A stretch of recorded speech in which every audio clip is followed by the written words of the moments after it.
Hey everybody, it's Mark Pattison back again and again and again with another fantastic episode of Finding Your Summit, all about people overcoming adversity and finding their way. And certainly in this case, Cynthia Besteman meets that mold. She is the founder and owner of Violets Are Blue, which is just the most amazing skincare collection of products that she's come up with. And that all came as a result of her 7 years ago going through breast cancer and what that radiation and everything else wreaked havoc on her body. So we talk about very candidly what those changes were in her skin and her hair, the way she felt, her fingernails, everything. And so what she wanted to do was design a bunch of products that are all 100% natural to really be aligned with the body. And so you're not putting chemicals on your body while you're trying to treat yourself. So just a fantastic podcast. Cynthia is an amazing soul. We talked to her out of New York City, and she is now the proud sponsor of Finding Your Summit podcast. I'm so fired up about that. So please go and check out her website, violetsarblueskincare.com. And on another note, if you want to find out anything about my podcast, about my climbs, check me out at markpattisonnfl.com, and it will tell you about my climbs. By the time this podcast actually comes out, I should have successfully either going up or coming back from Denali. Hopefully I can summit this time. And remember to always rate and review. Go in. It really helps. Please continue to do that. You can find the link to the rate and review on iTunes through my website, again, markpattisonnfl.com, and we can go from there, okay? So keep the love coming in, and if you have any questions, comments, you think of anybody who would be great to have on the podcast, shoot me an email. I will respond to you, and we will try to get that person on, okay? So on that note, let's talk to Cynthia. Here we go. Hey everybody, it's Mark Pattison back again with, I think it's going to be a fantastic episode of Finding Your Summit. Once again, I'm beaming from my World HQ here in Hermosa Beach all the way to somewhere in New York City where I think it's a crazy blizzard going on right now. We've got Cynthia Besteman. How are you doing? I'm doing very well. Thank you. Thank you. Yep, I'm Upper West Side Manhattan, and it is a horrible day here. So I'm happy to be inside talking to you. Yeah. So are you talking like deep snow? Or are you talking about rain, sleet? Rain, sleet, sideways where you can't see 3 feet out your window. So I'm doing whatever I can not to have to go out into it. But that's the norm for New York. You know, you take the good with the bad. I understand. And just to make you feel better, it's raining here in LA. So, not the same intensity. No, but still, it makes you feel a little better. Yeah. So, okay, I want to connect a few of the dots here for the audience, and as we kind of get into this pod today, and, if there's ever a title from my podcast that I have, Finding Your Summit, all about overcoming adversity and finding your way, you certainly would fall into that category. And so I've known your brother, John Besteman, give him a little plug, most of my life, and what a fantastic, great guy. He's always been a big supporter of mine. Yeah. And I know that he did well in high school and played with my old high school quarterback in college outside of the great city of Seattle. And I had seen a Facebook post, something about congratulating you on, I'm not sure if it was the second or third or fourth or first anniversary of you overcoming breast cancer. Yeah, that was a Women's Day article, and it's coming up on my 7th year, if you can believe it. It's crazy to think it's been that long because it seems like yesterday, but it also seems like a lifetime ago. But yeah, and I just have to give a plug to my brother. He's been an amazing support since the moment I got sick. And, growing up in his shadow, I'm 3 years younger. So coming behind him through school and through college, it's like not very easy because he's a pretty spectacular all-around guy. But I'm just so thankful to have him as my brother. He's pretty amazing. Yeah, no, so John's always been that way and very consistent in his life. When I reached out to him, I said, this is the type of people, your sister, I need to be connected with. So obviously he did the connection, and here we are today talking about your story. And, the further I got into your story, so there was one component of this is like, hey, what an awesome story of a woman overcoming breast cancer and, what she had to go through. on that end, but it's really the realization, and which launched into a whole career that we're going to get into, that really was profound for me as I did a lot of research on you and your story and how you got Violets Are Blue off the ground. So let's go back just a little bit. And I know that you were kind of a East Coast, West Coast girl, sort of, kind of, you went to college at the University of Oregon, right? Yes, I did. I was a duck, very proud duck. You're a very proud duck. Whereas a Husky, so, we've always been at odds, right? Yeah. So, that's okay though. Yeah, it's okay. So it's all good. So at the University of Oregon, you studied theater, right? Which Correct. Then led you back to the great city of New York.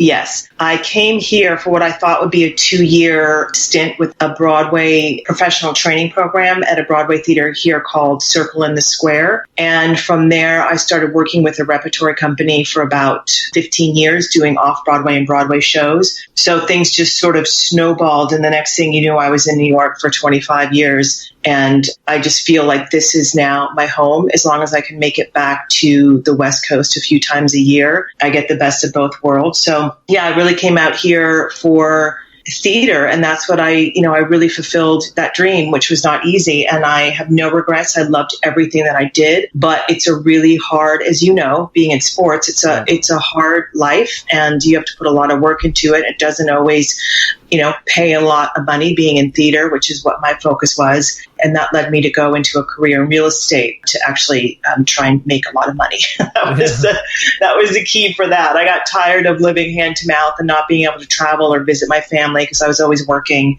And as great of a life as it was, as I got older, it just became really exhausting. Yeah, we're talking about a little bit different deal, but the Oscars is coming up this Sunday night. And so a lot of times you see these stars that are out there, and that's what they are. And to hit that shining star and to make it on that kind of scale, it's just sometimes it's luck, sometimes it's talent, sometimes it's knowing the right people. And you're talking about theater, not necessarily the movies, but I think I have so much respect for actors who are out there kind of, hand to mouth for all the years. And you really got to have and feel purposeful about why you're actually doing that crap, because it's a labor of love, right? Yeah, and you have to want to go into it wanting to be an actor, not wanting to be a star. Those are two very different things. And, I have friends who are still working at it, and a couple who have, made it into TV shows or movies, and they're considered overnight successes, but they've been working at it for 35 years. So it's really crazy, and it's just something that you cannot imagine not doing. And if you can't imagine doing something else, you should do something else. So what was that transition like, going from the theater to real estate? It was actually fairly easy. I had a job that took me to Moscow, Russia. And we were doing this interesting thing where Russian actors came to New York, and we did a play where we spoke in English, they spoke in Russian. It was talking about the two diverging cultures and how we did theater so differently. Americans do everything small, tight, intimate, where Russians did everything big and powerful. And then we went to Russia to do the same thing there. This was in the early 90s. And I met who is now my ex-husband there. And he was working in theater and TV in Russia. And I realized after staying there for a while that I couldn't stay in Russia. That wasn't where I wanted to be. So I convinced him to come to New York.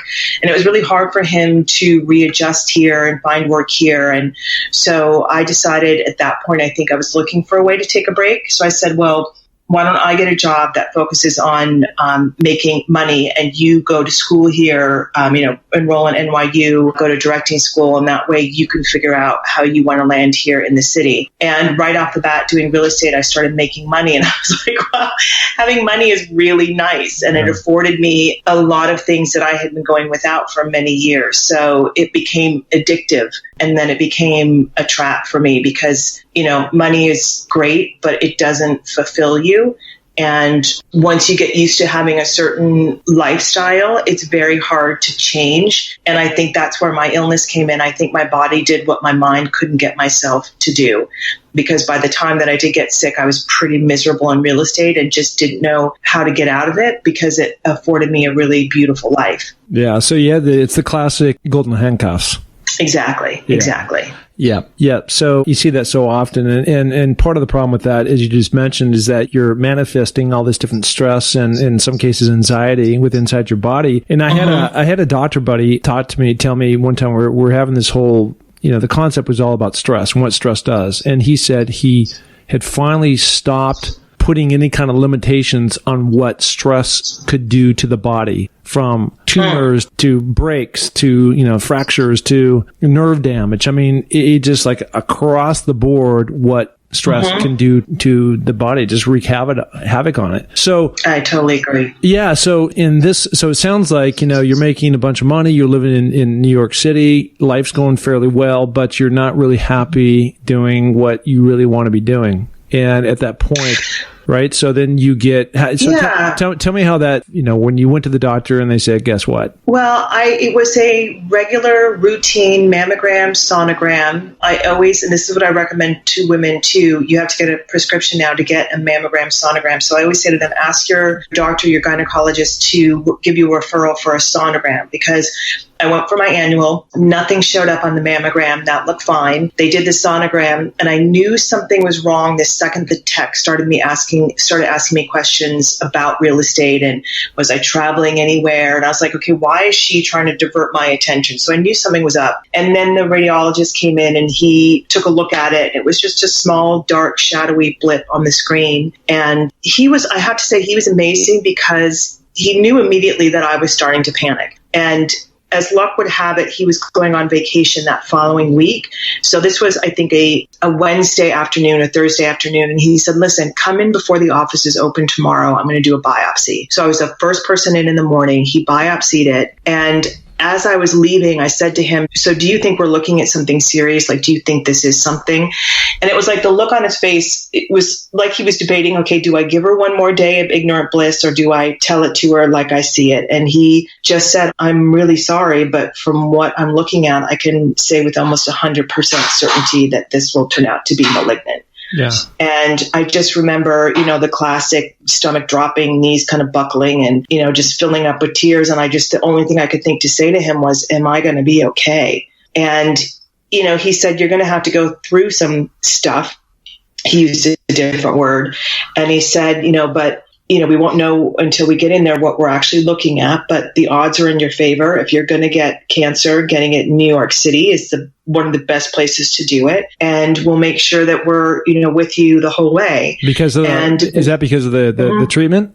The facilities? Yeah, just the treatment options, the facilities, the hospitals, the doctors, if you need to get into a trial, depending on how advanced your cancers are, the immediacy. What's great about a big city, and it's any big city in the U.S., there's some places. My sister used to live in Waterville, Maine, and in order to get a doctor's appointment, she'd have to wait 2 or 3 weeks. In New York City, I can get in a day. From the time I was diagnosed to the time I had surgery, I think it was maybe 2 weeks at most, where in other communities, you could wait months before you're able to get surgery. So, and I'm a type A, once I found out I had it, I was like, I want this thing out of me. I want it done. I want to move on. I just want to get this over with. So I found really great doctors. I went to Mount Sinai in New York City, and they had a breast center that just opened called the Dubin Center. And it was started by a woman who's a physician who got breast cancer herself, and she's a philanthropist. So she started this amazing center where they incorporate things like pre-surgery massage and yoga and mindfulness and Reiki during treatment and all this wonderful supplementary treatments to the regular, chemotherapies and radiation. And I knew walking in, I'd seen a couple doctors before, and I call it my Goldilocks experience. The first doctor was very laissez-faire, didn't seem to pay much attention to, what my diagnosis was, what was going on. The second doctor misread my charts and said that I was a higher stage than I actually was. So we walked out of there after coming off of one, thinking, oh, we've got this. This is a breeze. And the second doctor was much more dire. So we left there sort of panicked. And then the third place I went was Mount Sinai. And it was the perfect mix of hand holding and we're going to tell you like it is. And so I signed on with my surgeon right there. I booked the surgery for, I think, 4 days later. And I was, in the hospital having a lumpectomy, within 2 weeks of my diagnosis. Wow. I mean, talk about a complete crazy shift in your life, right? Oh, yeah. Yeah.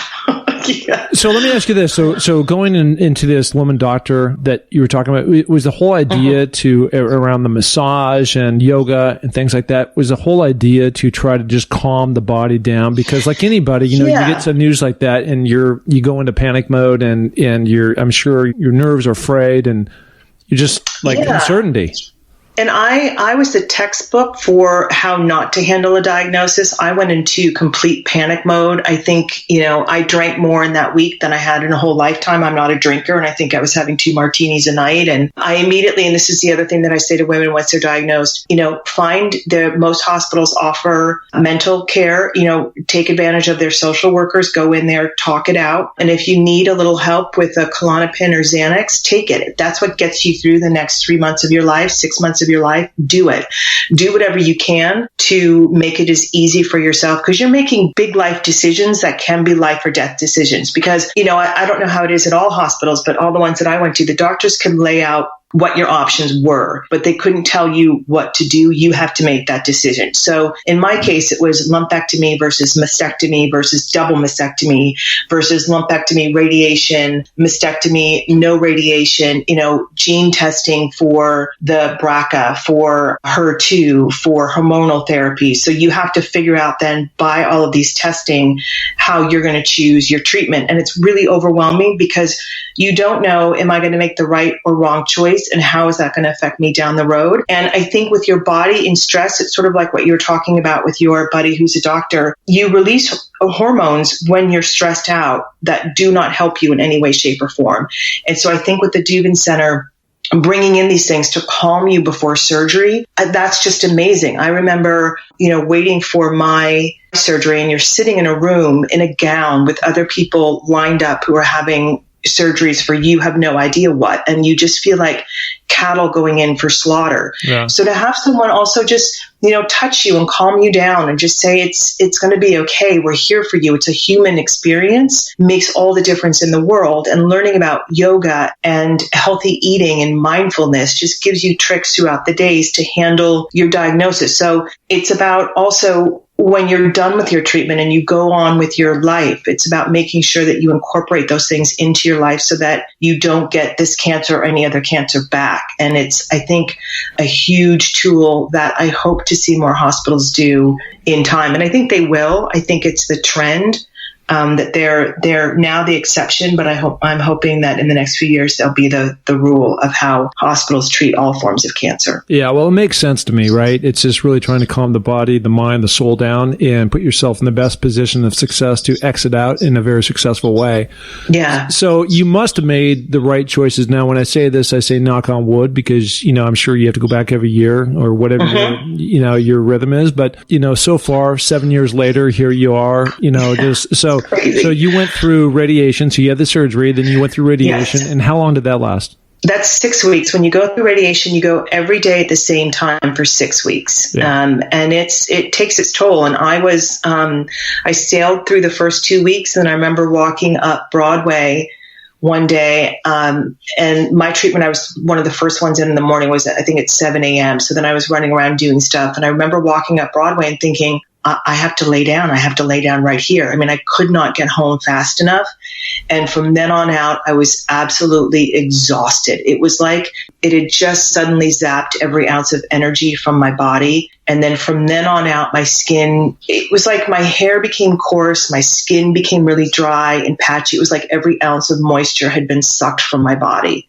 And that lasted for a good 6 months after my treatment. So I couldn't even imagine women who went through chemotherapy on top of radiation, how they must have felt. So you're going through all these physical changes, right? Mm-hmm. For obvious reasons. And where's the genesis to the idea around this product line that we'll get into, Violet or Blue, about? Like at what point in time in the timeline?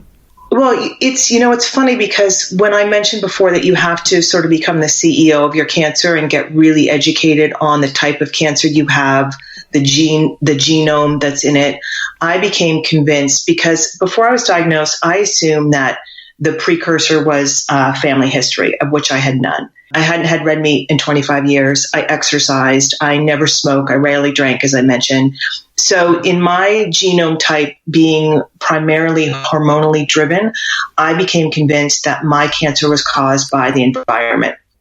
So, and my husband, my current husband, said we were business partners in real estate. And when he saw that I wasn't handling the diagnosis very well, he said, listen, I'm going to take over the business. I'm going to take over all the responsibilities of the household, our life. I want you to just focus on you. You focus on getting through this. You do whatever it is you have to do. And we sometimes laugh about it because I don't think he understood the journey I was about to go down or how much time I'd be taking off of work. And the first thing I did was completely ransack our apartment because I wanted to get rid of anything that I thought we could be ingesting or inhaling that caused my cancer. And that was everything from our bath mats to our box spring, our cookware, any plastics we had, like Tupperware type things, our microwave, our rugs, everything I got rid of. And skincare, I don't know why I didn't think about it because, everyone knows the skin is our largest organ. It filters everything in and out. And I just didn't think about that as something that I had to be concerned about. And then a few months into my diagnosis, I was at the pharmacy picking up one of my prescriptions. And there was a woman in front of me picking up a topical ointment for her infant. And the pharmacist said, oh, you just take this, rub it into her forearm for a few seconds, and then she's good to go. It'll be in her bloodstream. And I thought, wow, what am I rubbing onto my forearm that's going right into my bloodstream? Mm-hmm. So when I got home, I gathered up my skincare and my hair care, and I wasn't too concerned because I was using what was known to be a botanical brand, and it had the picture of coconut and lemon and, rosemary on the label. And I thought, oh, this is going to be fine. And when I turned it around and I saw the ingredients, I was horrified because that rosemary, lemon, and coconut were at the bottom of the list. And with ingredients listings, it's the most to the least. So the first ingredients are the most in the formula. The bottom ones are mostly under 1%, maybe under 5%. And then the lemon and, the mango that I thought I was using weren't even actual lemon and mango. They were mango scent and lemon parfum.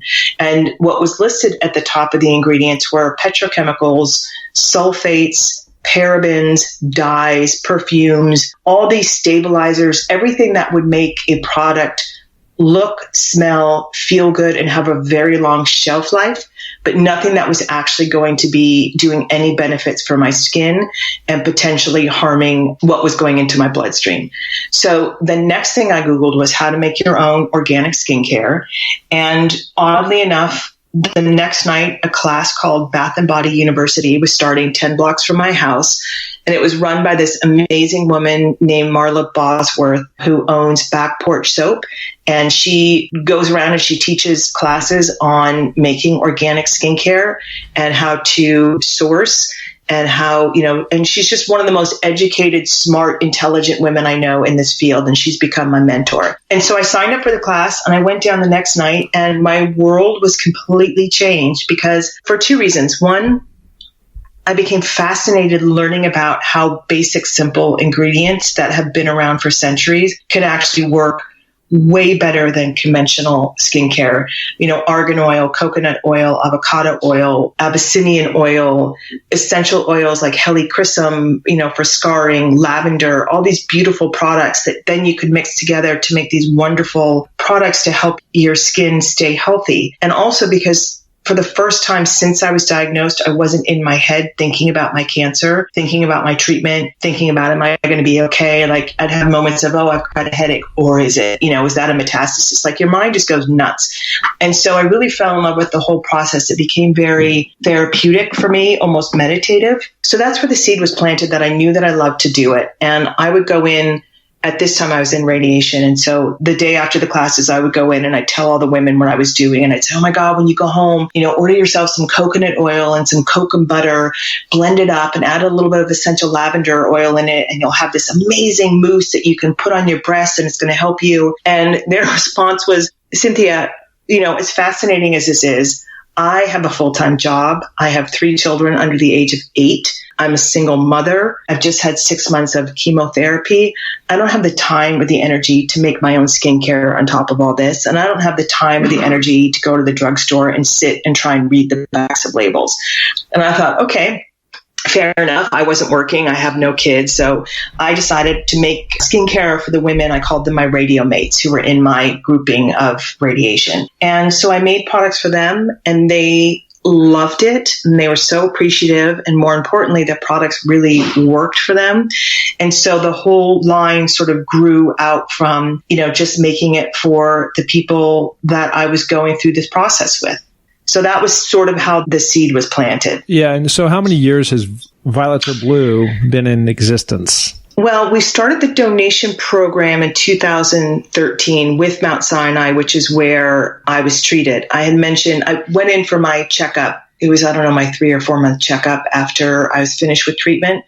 And my radio oncologist said that my breast was one of the best healed breasts she'd ever seen, and wanted to know if I did anything different. And I told her how I was making my own products. And she said, I'd love to have something to give to the women here. I hate giving them Aquaphor, which is filled with petrochemicals, which basically seals your skin. Nothing can come in or out. And it's just really unhealthy. And that really resonated with me. And then I was talking to my oncologist about it a couple weeks later at my appointment, and said, I'd love to figure out a place to donate products to. And she said, well, why don't you do it here? And I laughed because I thought, yeah, right, at Mount Sinai, New York City, this is just a hobby for me. And she said, no, what better place to do it? As we discussed that they had all these great programs. And so, not wanting to turn down a challenge, I said, okay, give me 6 months. And so for the next 6 months, I worked with Marla from Back Porch. I brought in a biochemist, had all my friends and family be testers, and, just sourced and formulated. And I found beautiful glass jars to put it in. I didn't want to put them in plastic. And so 6 months later, we presented the line of our beloved line, which is our treatment safe skincare, to the heads of Mount Sinai, and they were blown away and they loved it. And then they said, great, well, when can you start? And I said, next week. And so they told me they'd have about, several hundred women come through the center a year. So then I thought, okay, how am I going to pay for these packages? And that's then when I decided to start a second line, which is now called our signature line. Mm-hmm.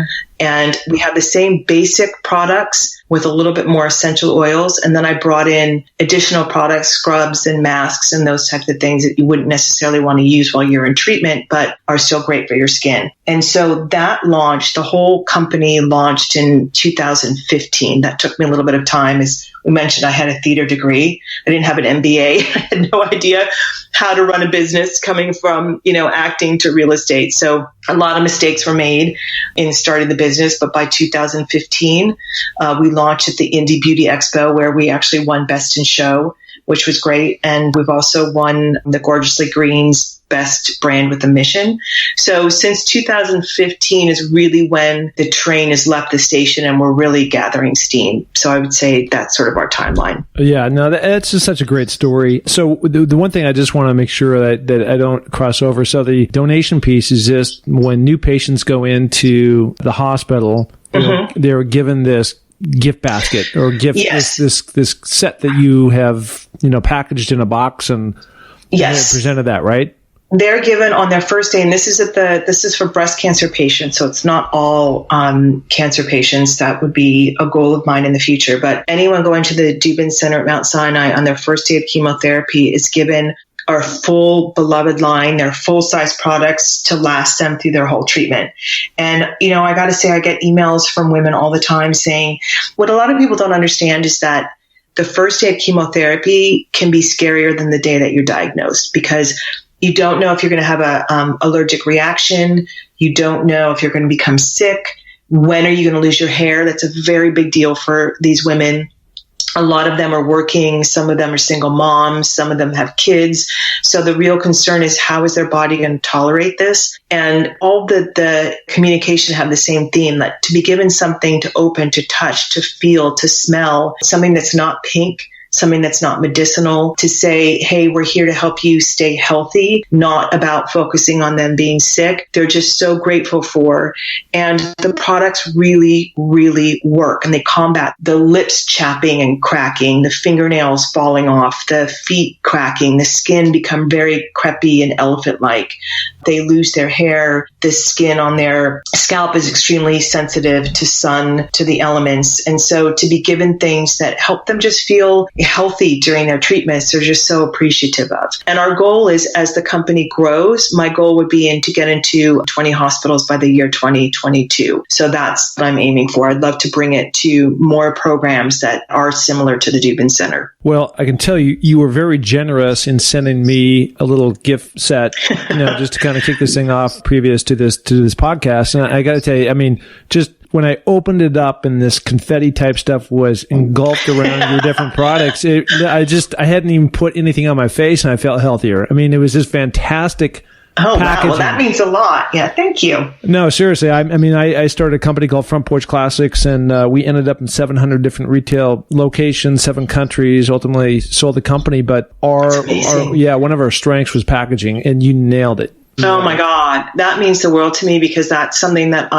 was so important to me. And it's, you understand, it's not cost effective to package in glass, and we use violet glass because that's what the Egyptians used to store their things alchemically. I want to know more about that, because I was researching. I was just like, this is fascinating. Ancient Egyptians used these glasses, certain kind of glasses, to preserve substances to prevent spoiling. So how did you even fall upon that? Well, I knew that I wanted to put things in glass because you read about oils being in plastic bottles and how they can leach estrogens into the oils. And seeing that my cancer was estrogen driven, that's something that made me very nervous. So I knew I wanted to package in glass.